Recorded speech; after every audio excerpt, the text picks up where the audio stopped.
দেশনেত্রী বেগম খালেদা জিয়া আজকে পৃথিবী থেকে বিদায় নিয়েছেন। আমরা বিশ্বাস করি বাংলাদেশের মানুষ চিরদিন তাকে স্মরণ রাখবে।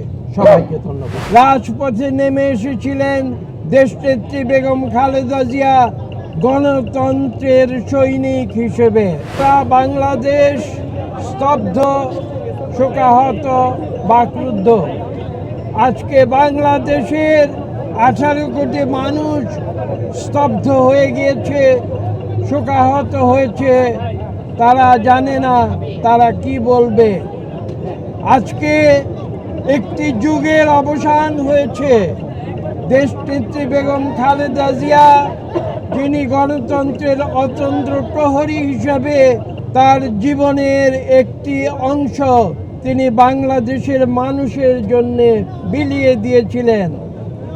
আপনারা জানেন 1982 সালে শহীদ প্রেসিডেন্ট জিয়া রহমানের তিরোধানের পরে রাজপথে নেমে এসেছিলেন দেশনেত্রী বেগম খালেদা জিয়া গণতন্ত্রের সৈনিক হিসেবে।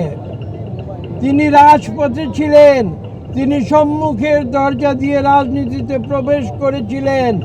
তিনি অন্যায়ের সঙ্গে কোনোদিন আপোষ করেননি, তাই নীতির প্রশ্নে তিনি ছিলেন আপোষহীন।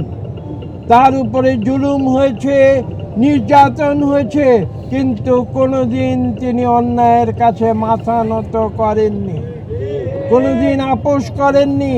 তিনি যুদ্ধ করেছেন, তিনি রাজপথে যুদ্ধ করেছেন। যখন 2009-এর পরে যখন স্বৈরাচারী আওয়ামী লীগ সরকারে নির্যাতন, অত্যাচার, মিথ্যা মামলা তার উপরে নেমে এসেছিল, তখন অনেকে তাকে পরামর্শ দিয়েছিল যে আপনি কেন এই কষ্ট আপনি সহ্য করছেন। তিনি বলেছিলেন যে আমি ন্যায়ের জন্য, আমি সত্যের জন্য আমি যুদ্ধ করছি, আমি সংগ্রাম করছি বাংলাদেশের মানুষের জন্য, আমি সংগ্রাম করছি বাংলাদেশের গণতন্ত্র পুনঃপ্রতিষ্ঠার জন্য।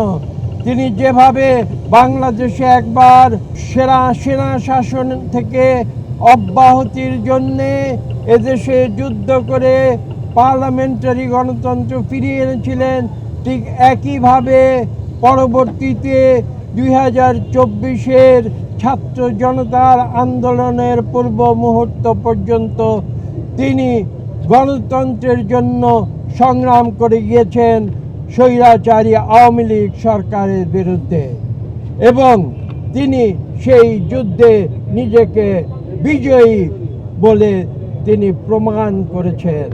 আজকে আমি যে কথা বলেছি, তিনবারের প্রধানমন্ত্রী, বাংলাদেশের প্রথম নারী প্রধানমন্ত্রী, বাংলাদেশের নারী শিক্ষার জন্যে যিনি সবার আগে কথা বলেছিলেন, সেই দেশনেত্রী বেগম খালেদা জিয়া আজকে পৃথিবী থেকে বিদায় নিয়েছেন।